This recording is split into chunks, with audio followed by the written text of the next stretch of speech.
It's time to enhance the relationship between expertise and impact, between knowledge and application. Welcome to a journey of discovery and empowerment. Welcome to All Physicians Lead, the Forbes Books podcast that highlights the critical leadership role that all practicing physicians take on every day. Here's Dr. Leon Morse. I'm back with Dr. Shlomit Schaal, a prominent figure in clinical ophthalmology and healthcare leadership. She's been sharing her inspiring journey from medical school beginnings to becoming Executive VP and Chief Physician Executive at Houston Methodist. Dr. Schaal, executive coaches will sometimes talk about the fact that it can be challenging to work with folks who are already very successful. They are sometimes a bit resistant to professional development if they've achieved successes and become a department chair, won a number of awards. Sometimes they'll question the need for further improvement. What advice do you have for working with accomplished individuals like this, trying to convey that there's always room for growth? Right. So I do think that, there's several things there. One thing I would tell you is, not all our chairs were very enthusiastic about the, leadership development program. Majority were, yes, but not everybody attended every session that we had. We had 3 sessions across the year, and this is going to continue into next year and next year, I think, because I really give it a lot of importance. I think leadership is a profession that you have to learn. And the fact that you are a great physician in your profession, the fact that you're a great surgeon does not make you a great leader. And one thing that I can share with you that every time I kind of moved to a new level of leadership, I had to also sacrifice something. So, when I was the director of retina service, I only cared about retina. I had people enthusiastic about retina. I had students, I had clinical students and research students, and I was in heaven. But then when I became a department chair, suddenly there are other parts of the eye. Suddenly there's like cornea. What? There's no other part of the eye, is there? What? I mean, there's another part like a cornea, like a lens, like the optic nerve. These are also part of the eye. And you're responsible for all these ophthalmologists, and you want them to succeed, and you want to give them the best condition to help our patients in their field. So something has got to give. So at that point, I really gave up on my basic science research and gave it to somebody else to do, and focused on, my clinical practice, my surgical practice, and also administration, which took a lot of time. Then through my journey, I became the president of the medical group at UMass Memorial Health. And then I suddenly needed to be responsible for departments that are not ophthalmology. So talk about parts of the eye. There are other parts of the body. I mean, there's brain and heart and limbs and skin and everything. So you suddenly needed to spend time with physicians who are not in your profession, which is a different kind of a complexity. And so something had to give. So I found myself doing less surgery and spending less time in the clinic. And then now in the position that I am in today, it's really, interacting with all the chairs, that's for sure, but also interacting with healthcare leadership who are non-physicians, very incredibly smart people. Our chief strategy officer, Mick Cantu, who is brilliant. Roberta Schwartz, who is our CEO of Houston Methodist Hospital, who is non-physician, she's brilliant. And I find myself, learning from them so much and getting the joy of learning. And, I can tell you that I really enjoy being a student. So if I can be a student my entire life, that would be great. But I understand that not everybody feels comfortable. And that's okay. I just came back this last weekend from the American Academy of Ophthalmology meeting in Chicago. And I met many of my colleagues who are in my stage of career in ophthalmology, full professors with many years of experience in teaching residents and fellows. And, they are comfortable staying there and being really only focused on ophthalmology or only focused on retina. And this is a whole world by itself, and it's fine. But I would just say that, for physician leaders, there is another sacrifice that you need to make with really saying, yes, I spent my last few decades on really being specialized and subspecialized. And I'm so good at this now, but now I'm learning something new and I become a student again. And I really don't know anything, and I need to learn from other people again, yet again. Yeah, your point about the folks who are staying very clinically active and focusing on that specialty skill set, super important to have in our system as well. When you transition into these executive roles, it's almost like doing another residency. You mentioned being a student again. You're starting to learn things that nobody's really taught you. You haven't experienced, so you have an experiential gap. You have a fundamental knowledge gap, and filling those is important. And one of the key things is, the curiosity that you just talked about and the willingness to learn from other leaders in the healthcare system. And there's a lot of tribalism in medicine. Certainly in neurosurgery, probably not in ophthalmology, right? I mean, you guys aren't tribalistic and think that we're all the best. But in neurosurgery, we have a tendency to feel like that. And then, as you mentioned, you get into a more expansive role and you have to say, okay, it's not just all about neurosurgery anymore. And healthcare is hugely complex. So part of that tribalism growing up was, the administrators are out to get you. They're not going to give us the equipment we need. They, don't understand what it's like to be practicing, et cetera, et cetera. But when you start to sit at the table, as you mentioned earlier, with these career experts in finance and HR and healthcare insurance, logistics, you recognize what truly dedicated people they are. And they could probably make more money in other arenas, other organizations, but they care about helping take care of patients. How do you coach doctors that are younger and kind of get away from that tribalism and open up the lens to say, you work in a big system and these people are part of the team? Right. So the first thing I would say to you is really a privilege to be a physician leader. It's a privilege to be exposed to many people, as you mentioned, really experienced people and kind of experts in their field, medically and non-medically, but also really an opportunity also to influence young people who are not physicians. So for example, we now have administrative fellows, and actually one of them, Henry, hello Henry, he's just there in the next room. I can see his smiling face. He is going to be one of this generations that leads healthcare into the future. And, the fact that he's rotating with me now as a physician leader and he's not a physician really helps make, I think, healthcare better in the long run. Because exactly what you mentioned, these tensions, these are artificial tensions. We are all here for the patients. We are only, our focus is really the outcomes and the high quality of care that we provide to our patients. We cannot do it alone.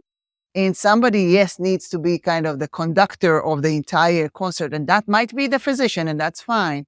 But the respect, the psychological safety, the teamwork, the deference to your expertise needs to be there. And we all need to learn as we go through years, because healthcare does not become less and less complex. It actually becomes more and more and more and more and more complex. And, everybody's talking about artificial intelligence now and how it's going to change our practices and things.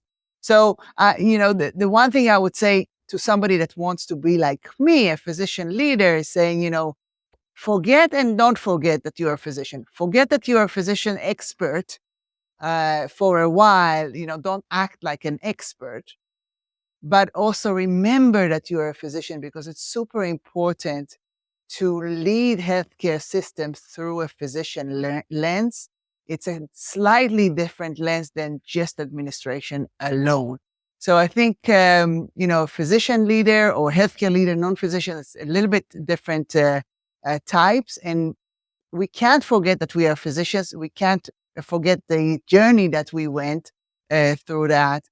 We can't forget the lessons that we learned. However, we need to be curious and humble and really fresh and open-minded for new ideas. We have to keep learning. And I think physicians like to learn, but sometimes a long, very, very long training and, years of expertise in one little subspecialty, you sometimes do not want to leave that and you don't want to let go of that. And that's fine. But if you want to be a physician leader and kind of be like me, leading large healthcare systems, then you need to kind of forget that you're an expert and be a student again. And it's fun, right? Continuing to learn. I don't know if it keeps me young or makes me gray, but maybe a little bit of both. Mentally young, but physically challenging at times. The idea that having that physician lens, in the boardroom, I've not infrequently come to 2/3 or 3/4 of the way through a meeting, and nobody sort of said, "Hey, what's the impact on patients of this whole thing?" And just And you're always, a neurosurgeon, so very interestingly, when I was in medical school, people said, once your synapses are complete, then they are complete, and there's no modeling anymore. And now we know that that's completely not true. That our entire life we can decide to change, we can make new neuronal connections, and we can actually learn to be good at something that we never did before. So physicians into leadership, healthcare leadership, we are entering late, right?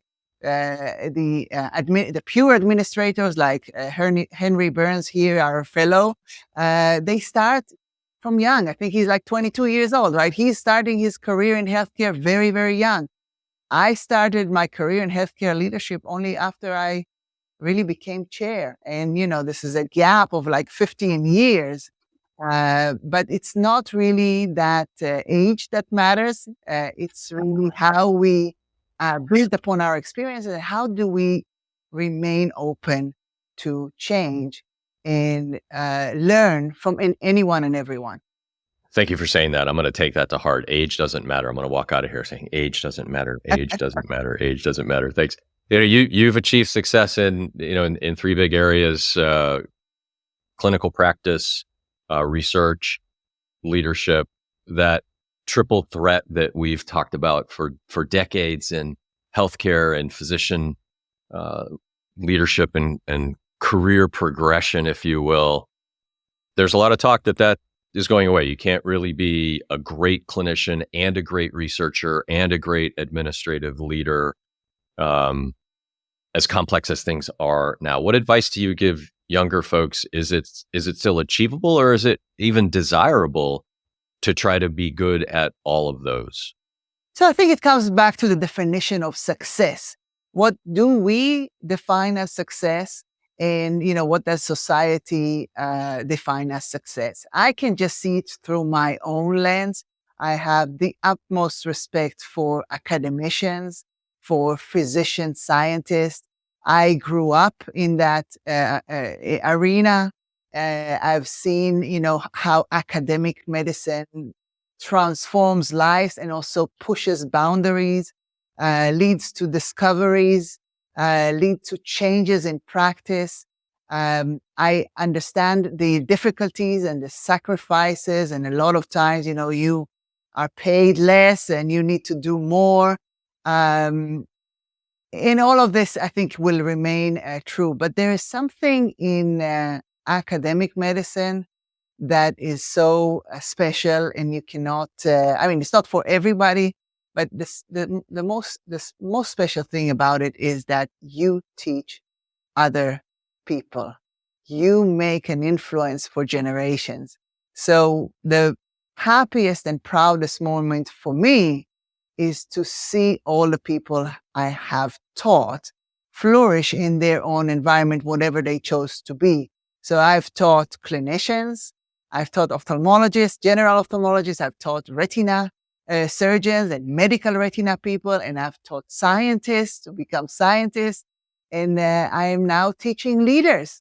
And so, for me, it's the academic and giving to the next generation that makes a difference. To your question, is it still achievable and things? I think medicine has changed so much that the that the success is not measured by individuals, it's measured by teams. And so as an individual, you need to figure out where you can make the most impact. And this ties back to what we talked about, your strength, your weaknesses, what do you prefer to do? And then for women, there is also another level of complexity where, where does society expect them to be? And then, I have 4 children and, for years, I was worried that the kids are not going to turn out okay because of me. The kids are okay now. I can tell you now, they're not kids anymore. They're wonderful, amazing women. But I was worried. And, something's got to give somewhere. I can't say that I spent the same amount of hours with them when they were growing up. It was simply impossible. And, this is one of the sacrifices that I made. Am I sorry about it? I'm seeing how wonderful they are. Maybe they were even better without me. I doubt that, seriously. Our 4 kids have done extraordinarily well as well. And my wife, I introduce myself in most medical circles as Lisa's husband because it brings me much more fame than anything I've ever done. She's just selected as the next president of the American College of Chest Physicians and has been a healthcare leader, an associate dean, and researcher for decades. So our kids too had sometimes wondering probably where the parents were, but ultimately it turned out well. So kudos to you. We talked about your master's in healthcare management administration. What advice do you give to younger physicians potentially looking at executive medicine as a career in executive leadership? Should they pursue advanced degrees? When to start that? Is it a good idea even if you don't end up in the C-suite? How does that play in? Yeah, so the reason that I joined the program for Masters in Healthcare Management at Harvard Chan School of Public Health back in the day is that I was already a chair, and I realized that I was selected not because I was a good leader or that I even knew how to read a P&L. I was chosen because of my clinical reputation and my research reputation, and they thought maybe I could do the job, but I had really no skills of doing the job. So, I believe in studying, and so I went to school and, spent 2 years there to study. And the unique thing about this specific program is that it's physicians only. So suddenly you are in a class and it's very small class size, and you get to know the people from your master's in healthcare management very, very well. And you get to know also cohorts before you and after you, because Harvard does a great job in creating that community of alumni.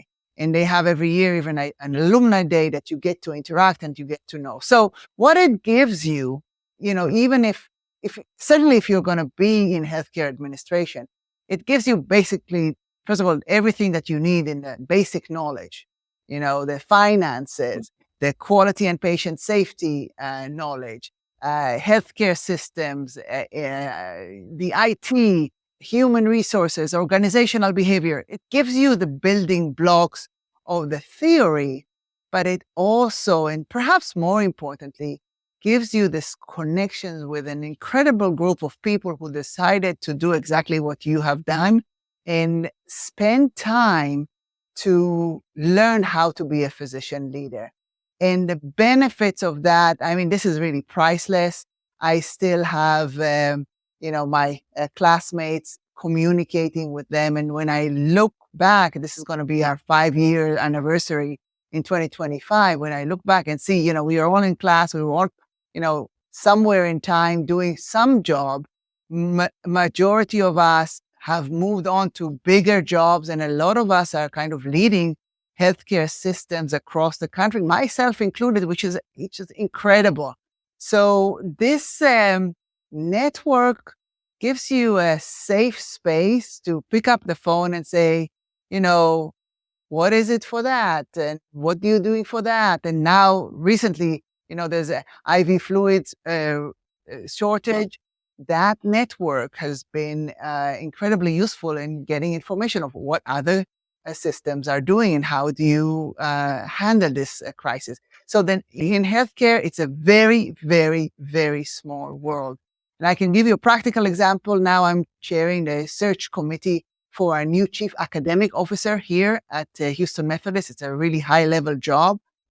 And every candidate, no matter, what their background was, if they came from medicine or from surgery, if they came from the East Coast, the West Coast, or Texas, it doesn't matter.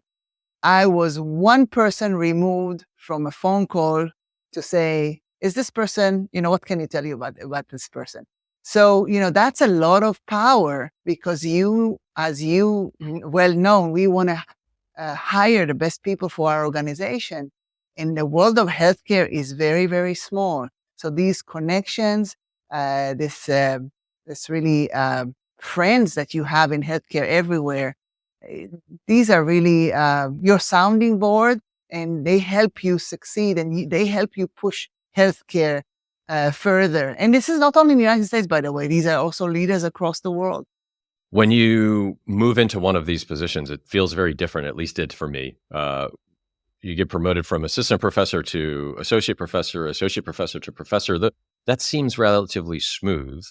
But when you go from leading a division to leading a department, or from a department to a hospital, that seems much more abrupt. And at least for me, never felt like I was really prepared for that job. It was very, very different than the skill set that I needed before.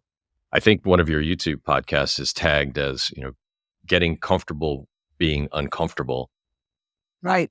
I thought that was great advice. And I've often said that to folks. I said, you're going to feel uncomfortable. The promotion is going to come where you're going to say, I am not ready for this. How do you teach and coach folks? What advice do you have for people who are making that kind of a big leap into an unknown environment, and what do they do? Yeah. So one of the things that is really important to realize is think about your own journey. And if you're a physician listening to this podcast, think about, who taught you the most is always the person right above you. So if you're a resident, first year resident, it would be the second year resident. If you're a second year resident, it could be the third year resident or the chief resident. We learn most from the people right ahead of us, like, 1 or 2 or 3 years ahead of us. And then as you move on, okay, so how many department chair of ophthalmologists are there? Few, right? Fewer. And then, okay, well, how many healthcare executives are there? And how many healthcare executives that are ophthalmologists are out there? And how many, in Texas, and how many? So the point is that we have fewer and fewer and fewer role models to look up to. And then it sounds like, oh my gosh, I'm the only one. You can have more examples of people really going through associate professor, full professor, and then maintaining their position as expert in their fields and having all the respect and the rewards and awards that come from that, and really becoming beacons of knowledge in their field, and to refer patients one to another. But when you go to leadership, you have to understand that there might be not a role model that looks exactly like you or had your training or your past or your even way of thinking. You have to get comfortable with that uncomfortable feeling. For me, I'm a very curious person, and it's very easy for me to kind of get to know a different person. And several healthcare administrators here who are not physicians, I stand in awe when I look at what they know, how they manage things, and I learn from them.